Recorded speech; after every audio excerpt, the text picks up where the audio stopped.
Tsara mono manamarika ho an'ny mijery ny tokantrano fa vahin'ny Fandriamanarivo ao anatin'ny fandaharana Risabe ho amin'ny rapitsoaly eto amin'ny fahitalavitra MATV Andriamatoa Rakotovao Andriaparany Flou National ny antoko GFFM fotoana izay tondran'ny toetra rahapirenena tondran'ny fomba fijerena mahakasika ny toetra rahapirenena io amin'ny rahampitso io izay ny mahakasika an'iny fa anisany mampikaikaika ny maro tao anatin'ny taona 2012 ny fisian'ny fiakaram-bidin'ny solika matetetika amin'izao fotoana izao ary dia efa nisy mony fipetra izay resin'ny fanjakana dia ny fametrahana ny tahirim-bola manokana momba ny solika efa fantatra ihany koa zany amin'izao fotoana izao ny andraikitra raisin'ny fanjakana manoloana ny tsy fahamarina toerany vidin'ny solika.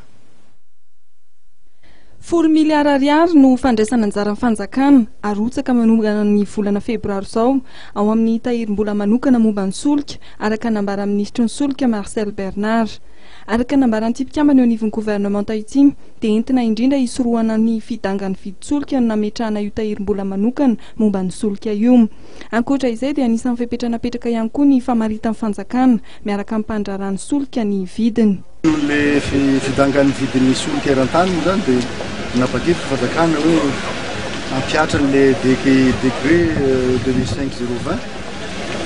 mikasika ny concurrence ny article 2 mba ahafahana mi-administrer les prix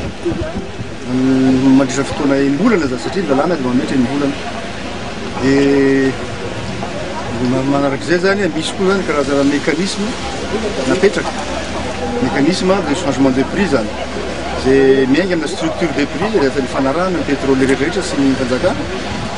dia io zany dia zay fahatelo zany dia misy comité natsangana le comité zany no mivory isam-bolana mandinika ny zany hoe manao kajy ny vidiny tokony vidiny solika zany dia io zany dia ny zavatra zany tsy maintsy napetraka koa zany atao hoe caisse des hydrocarbures ka le fomba fiasan'le caisse dia ohatra zao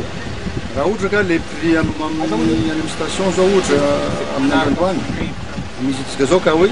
afaka ray volana ohatra hoe efa atao mikajikajy dia miakatra le izy dia lelan'iny zany dia alohan'ny fanjakana raha ohatra ka tazomina fotsiny le prix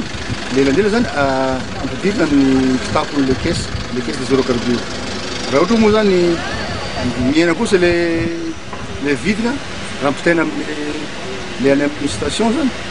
dia raha ohatra tazomina ihany le prix amin'izao le prix zany dia lelan'ela koa zany dia ampidiriny pétrole any amin'ny kitapon'le hydrocarbures. Mariana fa nisy fiakarana eo amin'ny 850 raha oharina teo amin'ny teo aloha ny vidin'ny barily tsorika sy voadio eo amin'ny tsena iraisam-pirenena. Eo amin'ny manodidina amin'ny $3.50 ny barily amin'ny solika eo amin'ny tsenam-barotra iraisam-pirenena androany.